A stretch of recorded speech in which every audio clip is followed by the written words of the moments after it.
Hey viewers. Now, it shouldn't be a surprise that I get quite a few requests from you, the viewers, over the months. I get requests for different kinds of videos, different topics, questions to be answered in my videos. But something that's come up quite a bit, especially when I talk about online dating, is guys wanting to see my own personal conversations that I'm having with women that are turning into dates, that are turning into, something casual, so turning into something fun. What are the conversations looking like? And, originally when I was going to make this, I thought, you know what I'll do? I'll show the guys some of my best conversations so they can see what an amazing conversation looks like. But then I thought, you know what I'm going to do?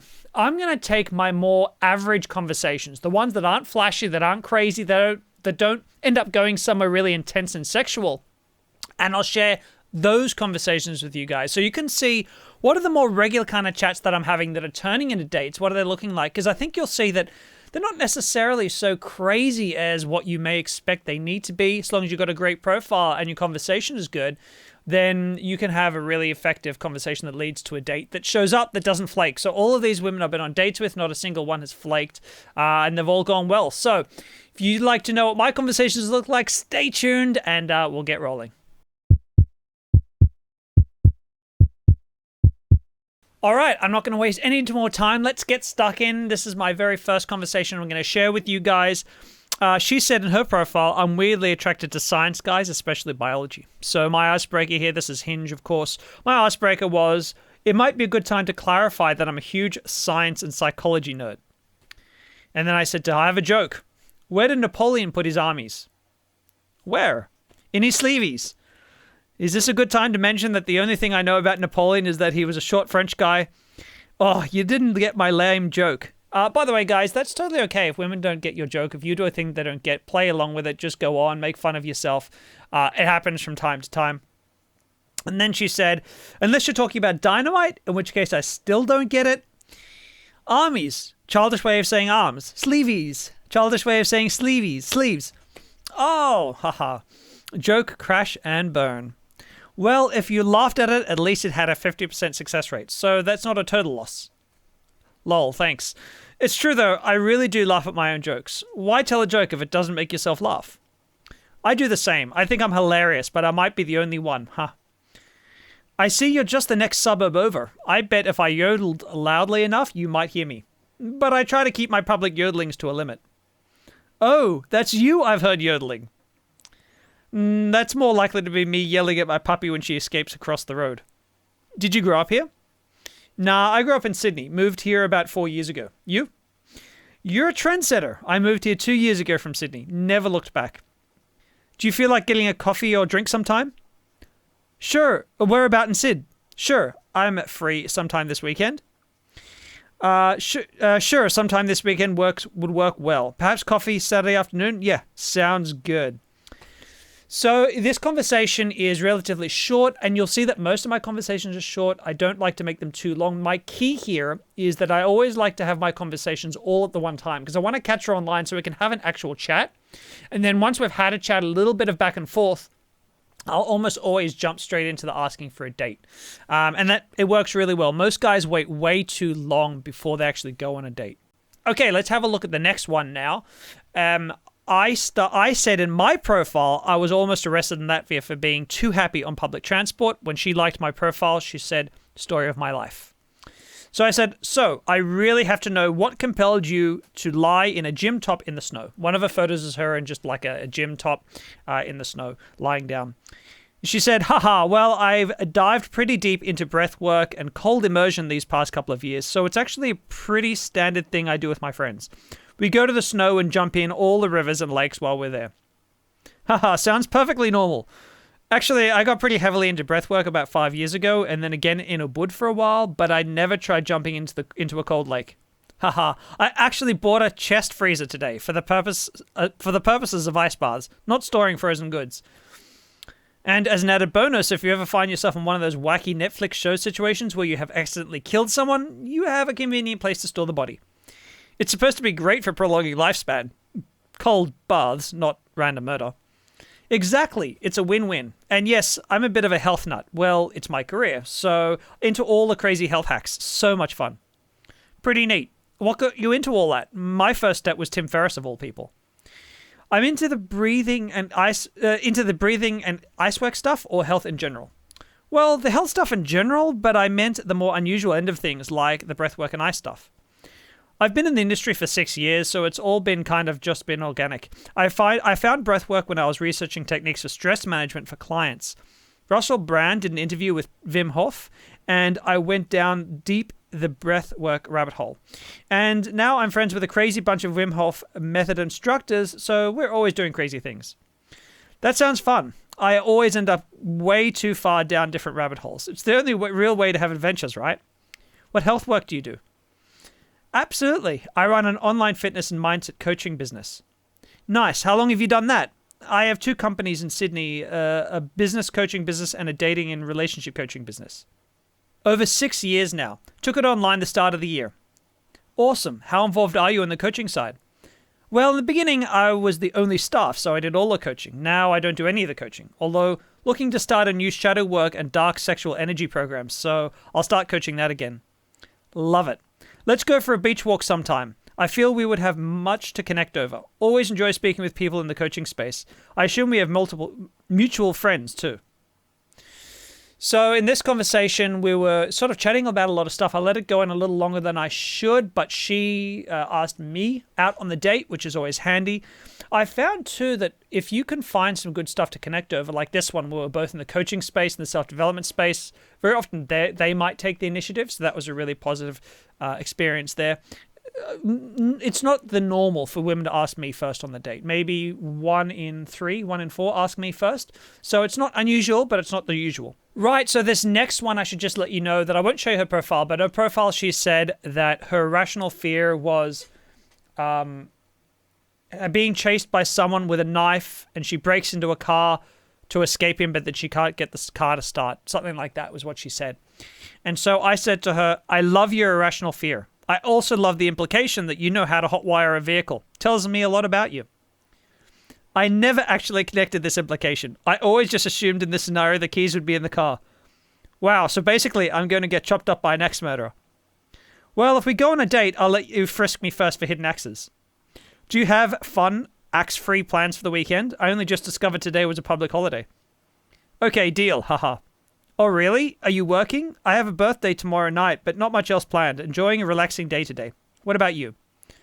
Well, I tend to work whenever I'm not doing something else, or if I'm not in need of a break. So I did some work this morning, then took my puppy for a walk at the park. I'm really enjoying taking a load off today, though. Happy to have a super early mark. Did you grow up around here? What do you do for work?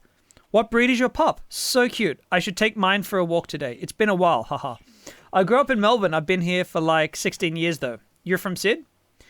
I work for myself. It's my company. Although it's based in Sydney, I do most of my work remotely, hence my boss is an asshole. My baby is a cavoodle. I took a bunch of photos of her today. I moved here 2 years ago and absolutely loved it. Aren't you glad you aren't in Melbourne now? You're in varsity too? Oh, so glad I'm not in Melbourne. I really feel for everyone there. I was in varsity. Technically, I still do, but I lost my job and COVID and had to move home with my folks. So I sublet my places. I'm working now, but happy to stay here till the lease is up and I can save some money too. So I'm in Ashmore for the moment. What made you move here?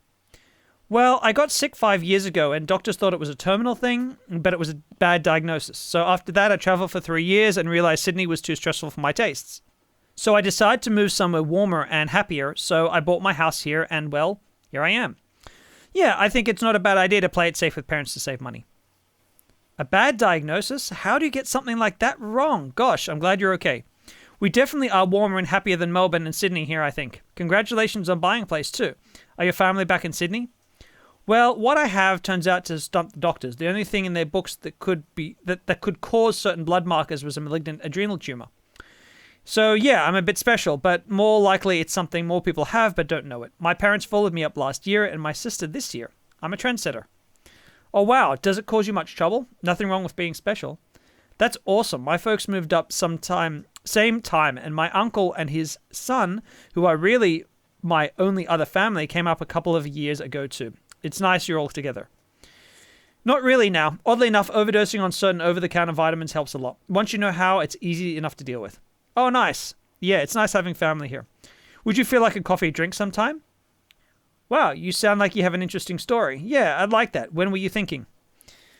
Now, this one is actually a really boring conversation. If I was reading a client's conversation like this, I would have really suggested a little bit more banter or something more interesting, not to get caught up with my health issues. But I did, and she was cool with it. And yeah, we ended up on a date and it was all good. So, I mean, again, this is really an example of you don't have to have an ideal conversation necessarily to make it work. And here is a last conversation with one more lady who I met up with. Hey, great to meet another non-coffee drinker. You want to hear something even more crazy? I don't drink alcohol either. Hey, Damien, it's great to meet you too. I'm the same. I don't drink alcohol. I just love the energy and mental clarity I have without caffeine and alcohol. How's your day been? My day's been pretty great. Finished a bit early today, so watching sunset on the beach with the puppy, which is a nice way to finish after a day full of Zoom conferences. Did you grow up here on the Gold Coast? Yeah, beach definitely sounds relaxing. I've lived in Sydney for 9 years before moving to Gold Coast here. Been here in 5 years now. Oh, wow. Where in Sydney? And where did you live before that? I've lived in Crow's Nest and Cammeray in Sydney. I moved to Australia when I was 26 from Indian Himalayan town where I was born. How about you? Ha! I lived in Cammeray for a while, then Neutral Bay, then North Sydney. Sydney has its charm, but I'm honestly not in any rush to go back. People are so much happier here. My hairdresser in Sydney was from Nepal, which I'm guessing is close-ish to India Himalayas. Yeah, Sydney used to be really nice. I have so many good memories of Sydney. It was my first experience living in a big city. I really enjoyed it until it got expensive and crowded. Yes, Indian Himalayas are close to Nepal. In fact, Shimla, the town I come from, was a huge Nepalese population. Very beautiful town if you like snow. I bet it is. For all my traveling, there's still so much of the world left to see. I think the lifestyle here is great. People move here to be happy, you know? Yeah, I like it here. Nature especially, people here don't stress as much, which is great. I'm guessing you adapted well to the culture here. I'm guessing it's very different to back home, and evidently you like it here in Australia, or you're a glutton for punishment. Yeah, I was always the black sheep of the family. I like doing my own thing instead of following the norm.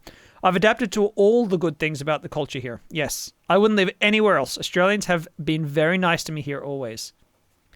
That's great. I've heard some foreigners say people here are racist. Others have had a great experience. I think it probably has something to do with how much you adapt to the culture, perhaps. I personally haven't experienced racism, maybe because of my long blonde hair. I think as long as I don't marry a white man, no one would frown at what I'm doing.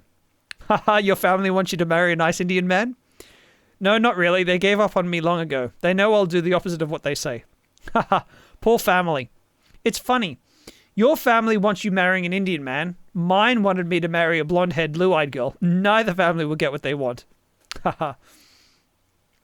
The irony. I don't know your taste in men, but my poor parents, I like dark features. I like masculine men with nice features. Quickly checks his own features. Haha, you look good.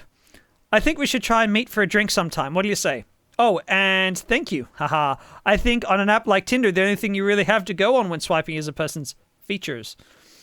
Lol, you are welcome. Yes, that's all it's about.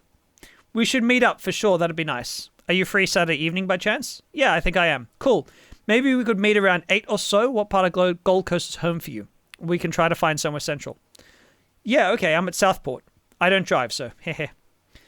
So, yeah, look, another great conversation. I have lots of these, and you've probably noticed that these really aren't all that exciting. You know, there's a little bit of banter, a little bit of teasing. And yes, I have lots of other conversations where I've been a lot more sexual, a lot more teasing, a lot more banter. But what I wanted you guys to see is that plenty of conversations of mine aren't like that either. And they can still go well. And you'll notice that I've really tried to catch women when they're online. I've had a good little chat with them, and then straight away off, we're on a good note when we were just starting to actually connect. I'll ask them out on that date. And I've got a really high success rate of women saying, yes, let's meet, and then following through once we've had that chat. I hope this has been interesting to you. I was worried this was going to be a boring video. If you found it boring, my apologies. But so many of you asked for some of my actual conversations. I had to deliver. I didn't want to hold back anymore.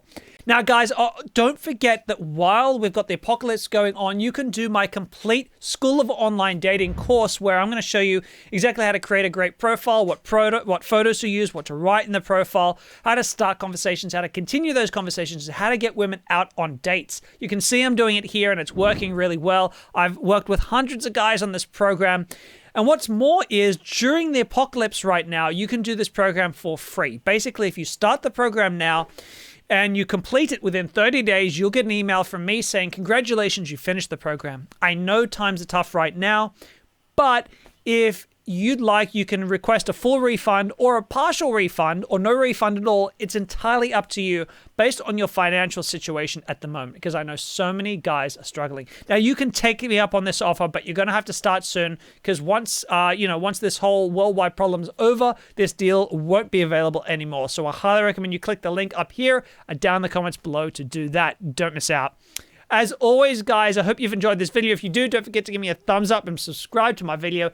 And of course, check out some of my other videos off to the side, because I reckon if you like this one, you might just like those as well. As always, take care, stay safe, and I'll see you in my future videos.